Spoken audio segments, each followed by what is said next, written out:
Good afternoon, dears. Today we are dealing with headache, തലവേദന. തലവേദനയെക്കുറിച്ച് പറയുമ്പോൾ തലവേദന ഒരു പ്രോബ്ലമാണ് എല്ലാവർക്കും. പക്ഷെ പലർക്കും ട്രീറ്റ്മെൻറ്റ് കിട്ടിയിട്ടും അത് ശരിക്കും എഫക്റ്റീവ് ആവുന്നില്ല. ഇതിനൊരു കാരണമുണ്ട്. നിങ്ങളുടെ തലവേദന ശരിക്കും ഡയഗ്നോസ് ചെയ്തിട്ട് ഉണ്ടാവില്ല. ചിലപ്പോൾ ഡയഗ്നോസിസ് റോങ് ആയിരിക്കും. കാരണം തലവേദനകൾ കുറേ ടൈപ്പ് ഉണ്ട്. ഏകദേശം ഒരു 10 ടൈപ്പ് തലവേദന ഞാൻ പറഞ്ഞു തരാം. ഓക്കെ, നിങ്ങൾ തലവേദന നിങ്ങൾ നിസ്സാരമാക്കി കളയരുതെന്ന് ഞാൻ പറയാൻ കാരണം അത് ചിലപ്പോൾ ബ്രെയിൻ ട്യൂമർ കൊണ്ടായിരിക്കും എങ്കിലോ. ഒരിക്കലും ഞാൻ നിങ്ങളെ പാനിക് ആക്കുകയല്ല. അല്ലെങ്കിൽ മേ ബി ഡ്യൂ ടു നിങ്ങളൊരു ആക്സിഡൻറ്റ് കഴിഞ്ഞിട്ട് കാഷ്വാലിറ്റിയിലെത്തി. ആക്സിഡൻറ്റ് കഴിഞ്ഞാൽ ചിലപ്പോൾ ബ്രെയിനിനൊക്കെ ഇഞ്ചുറി വരാൻ ചാൻസ് ഉണ്ട്, മുറിവാവാൻ ചാൻസ് ഉണ്ട്. അങ്ങനെ ബ്രെയിൻ ഇഞ്ചുറി പോലും ഒരു തലവേദനയായിട്ട് നമുക്ക് കാണാൻ പറ്റും. അപ്പോൾ നമ്മളെ ഹോസ്പിറ്റലിൽ നിന്ന് കാഷ്വാലിറ്റിയിൽ നിന്ന് ചോദിക്കും, ഡു യു ഫീൽ ഹെഡ് ഏക്ക് എന്ന്. നിങ്ങൾക്ക് തലവേദന ഉണ്ടോ എന്ന് ആദ്യം തന്നെ ചോദിക്കും. കാരണം ഇതൊക്കെ നമുക്ക് പല പ്രോബ്ലംസിൻ്റെ ലക്ഷണങ്ങളാണ്. തലവേദന ഇപ്പോൾ ഞാൻ പറഞ്ഞ പോലെ ബ്രെയിൻ ട്യൂമർ കൊണ്ടോ അല്ലെങ്കിൽ ഹെഡ് ഇഞ്ചുറി എന്ന് പറയുന്ന തലച്ചോറിനുള്ള ക്ഷതം കൊണ്ടോ എന്ന് മാത്രം ആവണമെന്നില്ല. എന്തുകൊണ്ട് ബി പി കൂടിയാൽ തലവേദന ഉണ്ടാവില്ലേ എന്ന് മാത്രമല്ല, ബ്രെയിനെ ബാധിക്കുന്ന ചില ഇൻഫെക്ഷനുകളുണ്ട്, അണുബാധയുണ്ട്. എൻസഫലൈറ്റിസ്, മെനിഞ്ചൈറ്റിസ് എന്നൊക്കെ പറയുന്ന അങ്ങനത്തെ ഇൻഫെക്ഷനിലും ഒരു പക്ഷേ തലവേദന ഉണ്ടാവാം. അപ്പോൾ തലവേദന സിംപ്ലി ടെൻഷനാണെന്ന് പറഞ്ഞ് അവോയ്ഡ് ചെയ്യരുത്. അല്ലെങ്കിൽ എനിക്ക് പറയാനുള്ളത്, ചിലപ്പോൾ നമ്മളിവിടെ ചീകുമ്പോൾ, അതായത് വാർന്ന് വെക്കുമ്പോൾ വേദന ഉണ്ടെങ്കിൽ ചിലപ്പോൾ എന്താ നമ്മൾ വിചാരിക്കേണ്ടതെന്ന് വെച്ചാൽ അവിടെ നമുക്ക് ബ്ലഡ് വെസൽസ് ഉണ്ടല്ലോ, അതായത് രക്തക്കുഴലുകൾ, ഇവക്ക് വല്ല കേട് പറ്റിയിട്ടും വേണമെങ്കിൽ തലവേദനയായിട്ട് അപ്പിയർ ചെയ്യാം. എന്നിരിക്കെ നമുക്ക് ഐ സ്ട്രെയിൻ, കണ്ണിന് വല്ല കുഴപ്പമുണ്ടെങ്കിൽ നമ്മളിപ്പോൾ കണ്ണട വെക്കൂലേ, നമ്മുടെ കോൺവെക്സ് ലെൻസും കോൺകേവ് ലെൻസും ഒക്കെ പവറുള്ളതൊക്കെ വെക്കുമല്ലോ. അപ്പോൾ അതിൻ്റെ സ്ട്രെയിന് കൂടിയാൽ നമുക്ക് തലവേദനയായിട്ട് അപ്പിയർ ചെയ്യും. അല്ല, ചിലപ്പോൾ നമ്മുടെ ബോഡിയിൽ കംപ്ലീറ്റ് ബാക്ടീരിയ, സെപ്സിസ് എന്ന് പറയും, ബാക്ടീരിയ വന്നു വിചാരിച്ചോ, അപ്പോഴും എന്തായിരിക്കും, ഈ തലവേദനയായിരിക്കും ഉണ്ടാവുക. ഇതൊക്കെയാണ് തലയുടെ പുറത്തുള്ള കാരണങ്ങൾ, പുറമേയുള്ള സിസ്റ്റമിക് മാനിഫെസ്റ്റേഷൻ. ഇനി ആ ശരിക്കുള്ള തലവേദന എത്ര ടൈപ്പ് ഉണ്ട്, 8 ടൈപ്പുകളുണ്ട്. അതും അതിനെക്കുറിച്ചും പറഞ്ഞു തരാം. ഒന്നാമതായിട്ട് ഞാൻ പറയുന്ന വേദന, നിങ്ങൾക്ക് ആരെങ്കിലും കത്തി കൊണ്ട് നിങ്ങളെ ഒരു കണ്ണിന് ചുറ്റും കുത്തിക്കയറ്റുന്ന പിയേഴ്സിങ് പെയിനും, അതുപോലെ ആ ഭാഗത്തെ നോസിലൂടെ, ആ ഭാഗത്തെ മൂക്കിലൂടെ ഡിസ്ചാർജ്, ഐ മീൻ ദ്രാവക രൂപത്തിലുള്ള കാര്യങ്ങൾ ചെയ്യുന്നുണ്ടെങ്കിൽ അതൊരു ഹെഡേക്കാണ്. ഇങ്ങനെ കണ്ണിന് ചുറ്റും മാത്രം ക്ലസ്റ്റർ ഹെഡേക്ക് എന്ന് അത് പറയാം. അത് അത്രക്ക് കോമൺ അല്ല, പക്ഷേ ക്ലസ്റ്റർ ഹെഡേക്ക് എന്ന് പറഞ്ഞാൽ കണ്ണിന് ചുറ്റും പിയേഴ്സ് ചെയ്യുന്ന രൂപത്തിലൊരു ഹെഡേക്ക് വന്നാൽ അതെന്താണ്, പിയേഴ്സ് ചെയ്യുക എന്ന് പറഞ്ഞാൽ ഒരു കത്തിയെടുത്ത് കുത്തി കേൾക്കുന്ന പോലെ ഉള്ളൊരു അനുഭവം ഉണ്ടെങ്കിൽ അത് ക്ലസ്റ്റർ ഹെഡേക്കാണ്. രണ്ടാമത് നമ്മുടെ മൈഗ്രെയിൻ ആണ്. മൈഗ്രെയിൻ ഞാൻ സെപ്പറേറ്റ് വീഡിയോ ചെയ്യുന്നുണ്ട്. ഇനി മൈഗ്രെയിൻ്റെ വേദന എങ്ങനെയായിരിക്കും എന്ന് വെച്ചാൽ തുടിക്കുന്ന വേദന ആയിരിക്കും. നമ്മുടെ ഫേസിൻ്റെ ഹെഡിൻ്റെ ഒരു ഭാഗത്ത് മാത്രം ഒരു തുടിക്കുന്ന വേദന എന്ന് പറയാൻ കാരണം ത്രോംബിങ് പെയിൻ എന്ന് ഇംഗ്ലീഷ് പറയും. അതായത് അവിടെ ആ ഭാഗത്തുള്ള രക്തക്കുഴലുകൾ എന്ത് പറ്റുമെന്ന് വെച്ചാൽ അവ സങ്കോചിക്കുകയും വികസിക്കുകയും ചെയ്യുമ്പോഴാണ് ഈ ഹെഡേക്ക് ഉണ്ടാകുന്നത്. കോഫി, ഫാറ്റി ഫുഡ്, അതൊക്കെ ചിലപ്പോൾ അതിൻ്റെ ട്രിഗറിങ് ഫാക്ടേഴ്സ് ആവാം. അല്ലെങ്കിൽ ഉറക്കമൊഴിച്ചാലോ, സ്ട്രെസ്സ് കൂടിയാലോ, അല്ലെങ്കിൽ ചില സ്മെല്ലോ, ചില സൗണ്ടോ, ചില എന്താ പറയുക ലൈറ്റോ ഒക്കെ ഈ മൈഗ്രെയിൻ ഉണ്ടാക്കും. മൈഗ്രെയിനെ കുറിച്ച് നമുക്ക് ഡീറ്റെയിൽഡ് ആയിട്ട് പറയാം. പക്ഷേ എന്താ ഇവിടെ പറഞ്ഞത്, എങ്ങനത്തെ പെയിനാണ്, ത്രോംബിക്, ഐ മീൻ എന്താ പറയുക, തുടിക്കുന്ന വേദന. മറ്റൊരുത്ത് ക്ലസ്റ്റർ ഹെഡേക്കിൽ കുത്തി കയറ്റുന്ന വേദന. ഇനി ഇത് രണ്ടിൻ്റെ മിഡിലായിട്ട് ഒന്നുണ്ട്, അതാണ് ഐസ്പ്രിക് ഹെഡേക്ക്. ഐസ്പ്രിക് ഹെഡേക്ക് എന്ന് പറഞ്ഞാൽ നമ്മുടെ മൈഗ്രെയിൻ ഹെഡേക്കിൻ്റെയും അതുപോലെ നമ്മൾ ആദ്യം പറഞ്ഞ ക്ലസ്റ്റർ ഹെഡേക്കിൻ്റെയും നടുവിലുള്ള ഒരു ഹെഡേക്കാണ്. അത്രയ്ക്ക് കോമൺ അല്ല.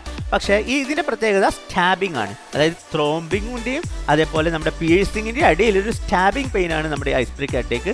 അതിപ്പോൾ നമ്മൾ എന്താ കൊടുക്കുകയെന്ന് വെച്ചാൽ ഈ മൈഗ്രെയിൻ്റെ അതുപോലെ നമ്മുടെ ക്ലസ്റ്റർ ഹെഡേക്കിൻ്റെ ഒക്കെ മിക്സഡ് മെഡിസിൻസ് ആണ് അവിടെ കൊടുക്കുന്നത്. എനിവേ, ഞാൻ പറയുന്നത് അസുഖങ്ങളെ കുറിച്ചാണ്. ഇപ്പോൾ 3 ഹെഡേക്ക് ഞാൻ പറഞ്ഞു. ഒന്ന്, കണ്ണിന് ചുറ്റും കുത്തി കയറ്റുന്ന പോലെ ഒരു വേദന, അതാണ് ഏത്, ക്ലസ്റ്റർ. പിന്നെ എന്താ പറയുക, സ്റ്റാബിംഗ്, അതുപോലെ ഐസ്പ്രിക് ഹെഡേക്ക് എന്നാണ് അത് പറയാം. മൂന്നാമത് പറഞ്ഞത് മൈഗ്രെയിൻ ആണ്. മൈഗ്രെയിൻ എങ്ങനെയായിരിക്കും, ത്രോംബിംഗ്, ഒരു തുടിക്കുന്ന രക്തക്കുഴൽ വികസിക്കുകയും സങ്കോചിക്കുകയും ചെയ്യുമ്പോഴാണ് ഒരു തുടിക്കുന്ന ഹെഡിൻ്റെ പകുതി ഭാഗത്ത് ഒക്കെ ഉണ്ടാകുന്ന ഒരു പെയിനാണ് ഇത് മൈഗ്രെയിൻ ഹെഡേക്ക്. ഇനി ഞാൻ വേറൊരു ഹെഡേക്കിനെ കുറിച്ച് പറഞ്ഞുതരാം. അതിൻ്റെ പേരാണ് റീബൗണ്ട് ഹെഡേക്ക്. റീബൗണ്ട് എന്ന് പറയുമ്പോൾ നമ്മളൊരു ബോൾ അങ്ങോട്ട് ഇട്ടാൽ അതുപോലെ ഇങ്ങോട്ട് വരൂലേ, അതാണ് റീബൗണ്ട്. സംഭവം എന്താണെന്ന് വെച്ചാൽ, ഈ ഹെഡേക്ക് നമ്മൾ സ്ഥിരമായിട്ട് ഈ തലവേദനയ്ക്ക് ഗുളിക കുടിക്കുകയാണ്. പെട്ടെന്നൊരു ദിവസം നമ്മളാണ് നിർത്തി, എന്താ സംഭവിക്കുക, വേറൊരു തലവേദന വരും. അതാണ് ഇത് റീബൗണ്ട് ഹെഡേക്ക്. പിന്നെ എനിക്ക് പറയാനുള്ളത് ഹോർമോണൽ ഹെഡേക്കാണ്. ഹോർമോണുകൾ, നമ്മുടെ ശരീരത്തിലെ ഹോർമോണുകളുടെ വ്യതിയാനം മൂലം സാധാരണ ഫീമെയിൽസിനാണ് ഇത് കൂടുതൽ ഉണ്ടാവുക. എന്താ സംഭവം എന്ന് വെച്ചാൽ, മെൻസസ് അല്ലെങ്കിൽ പ്രഗ്നൻസി, അതുമല്ലെങ്കിൽ നമ്മുടെ മെനാപ്പോസ് എന്ന് പറയുമ്പോൾ നമ്മുടെ ആർത്തവ വിരാമം നിൽക്കുന്ന സമയത്ത്, ആ സമയത്തൊക്കെ ഹോർമോണുകളുടെ വ്യതിയാനം ഉണ്ടായിട്ട് നമുക്ക് എന്ത് ചെയ്യും, ഒരു ടൈപ്പ് ഹെഡേക്ക് ഉണ്ടാകും. അതിനെ നമുക്ക് ഹോർമോണൽ ഹെഡേക്ക് എന്ന് പറയാം. ഇപ്പോൾ രണ്ടെണ്ണം കഴിഞ്ഞ് ഏതൊക്കെയാണ് പറഞ്ഞ്, റീബൗണ്ട് ഹെഡേക്ക് എന്ന് പറഞ്ഞാൽ മെഡിക്കേഷൻ സ്റ്റോപ്പ് ചെയ്താൽ ഉണ്ടാവുന്നത്. അതുപോലെ ഹോർമോണൽ ഹെഡേക്ക് എന്ന് പറയുമ്പോൾ എന്താണ്, ഹോർമോണൽ ഹെഡേക്ക് എന്ന് പറഞ്ഞാൽ ഹോർമോണുകളുടെ വ്യതിയാനം ശരീരത്തിൽ ഉണ്ടാകുന്നത് കാരണം ഉണ്ടാകുന്ന ഹെഡേക്കാണ് ഹോർമോണൽ ഹെഡേക്ക്. പിന്നെ എക്സേഷണൽ ഹെഡേക്ക് ഉണ്ട്. എക്സേഷണൽ ഹെഡേക്ക് എന്ന് പറഞ്ഞാൽ കുറേ ആരും പണിയെടുക്കാത്ത ഒരാൾ ഭയങ്കരമായിട്ട് ഒരു ദിവസം പണിയെടുത്തു, എന്താ സംഭവിക്കാന്നറിയോ, അത് കാരണം ഒരു ഹെഡേക്ക് ഉണ്ടാവും. അപ്പോൾ ഒന്ന് റെസ്റ്റ് എടുക്കുന്നതാണ് നല്ലത് അങ്ങനത്തെ ടൈമിൽ. അപ്പോൾ നമ്മൾ ഏതൊക്കെ പറഞ്ഞ്, ക്ലസ്റ്റർ ഹെഡേക്ക് പറഞ്ഞു, പിന്നെ ഐസ് പ്രിക് ഹെഡേക്ക് പറഞ്ഞു, പിന്നെ നമ്മൾ പറഞ്ഞത് മൈഗ്രെയിൻ ആണ്. അത് കഴിഞ്ഞിട്ട് റീബൗണ്ട് ഹെഡേക്ക് മെഡിക്കേഷൻ സ്റ്റോപ്പ് ചെയ്യുമ്പോൾ ഉണ്ടാകുന്നത്, പിന്നെ ഹോർമോണൽ ഹെഡേക്ക്, പിന്നെ എക്സേഷണൽ ഹെഡേക്ക് എന്ന് പറഞ്ഞാൽ എക്സസൈസ് ചെയ്യുമ്പോൾ ഉണ്ടാകുന്ന ഹെഡേക്കാണ് ഹോർമോൺ. ഇനി ഞാൻ വേറെ കുറച്ച് ഹെഡേക്കിനെ കുറിച്ച് പറഞ്ഞുതരാം. സൈനോസൈറ്റിസ് എന്ന് പറയുന്ന ഹെഡേക്കിനെ കുറിച്ച് പറയാം. ഹെഡേക്ക് എന്ന് പറഞ്ഞാൽ തലവേദന. അതായത് സൈനോസൈറ്റിസ് എന്ന് പറയുമ്പോൾ നമ്മുടെ മുഖത്തും ഈ നമ്മുടെ നെറ്റിയിലൊക്കെ ഈ അസ്ഥിയുടെ ഉള്ളിൽ കുറച്ച് ക്യാവിറ്റീസ്, ഗുഹ പോലുള്ള ക്യാവിറ്റീസ് ഉണ്ട്. ഈ ക്യാവിറ്റീസിൻ്റെ അകത്ത് നീര് വന്ന് പുറത്തേക്ക് പോകാത്ത വിധത്തിൽ അത് ബ്ലോക്ക് ആകുമ്പോഴാണ് ഇവിടെ നെറ്റിയിലൊക്കെ എന്ത് ചെയ്യുന്നത്, സൈനോസൈറ്റിസ് ഉണ്ടാകുന്നത്. എന്താ സംഭവം, ഇവിടെ അസ്ഥിക്കുള്ളിൽ കുറേ ഓട്ടോ പോലുള്ള ക്യാവിറ്റികളുണ്ട്. ഈ ക്യാവിറ്റിയിൽ അവിടെ കുറേ നമ്മുടെ നോസിൽ നിന്നൊക്കെ വരുന്ന സെക്രീഷൻസ് പോലെ ഇവിടേക്ക് കുറേ സാധനങ്ങൾ കെട്ടിക്കിടന്നിട്ട് അതിൻ്റെ ഡ്രെയിനേജ് ബ്ലോക്ക് ആകുമ്പോൾ നീര് വന്ന് ഇൻഫെക്ഷൻ വന്ന് ഉണ്ടാകുന്ന സാധനമാണ്. ഇവിടെ ഇങ്ങനെ തപ്പി നോക്കിയാൽ നമുക്ക് പെയിൻ അനുഭവപ്പെടും. അപ്പോൾ അതാണ് സൈനോസൈറ്റിസ്. ഇവിടെയുണ്ട് ക്യാവിറ്റി, അപ്പോൾ അവിടെയൊക്കെ പെയിൻ അനുഭവപ്പെടും. ഓക്കെ. പിന്നെ എനിക്ക് അവസാനമായിട്ട് പറയാനുള്ളത് ടെൻഷൻ ഹെഡേക്കാണ്. ടെൻഷൻ തലവേദനയെ കുറിച്ച് പറയുമ്പോൾ അത് എപ്പോഴും ഉണ്ടാവുക, സ്ട്രെസ്സ് കൂടുമ്പോഴാണ് ഉണ്ടാവുക.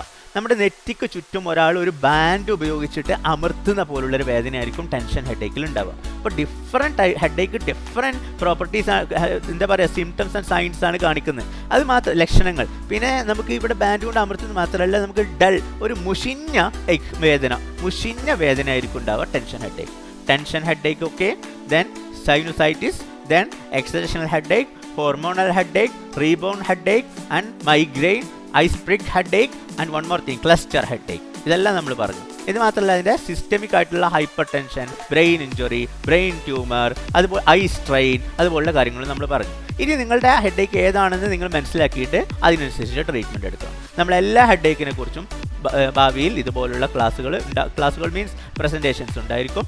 അപ്പോൾ എൻ്റെ വീഡിയോ സബ്സ്ക്രൈബ് ചെയ്യണം, ലൈക്ക് ചെയ്യണം, സപ്പോർട്ട് ചെയ്യണം. Thank you very much.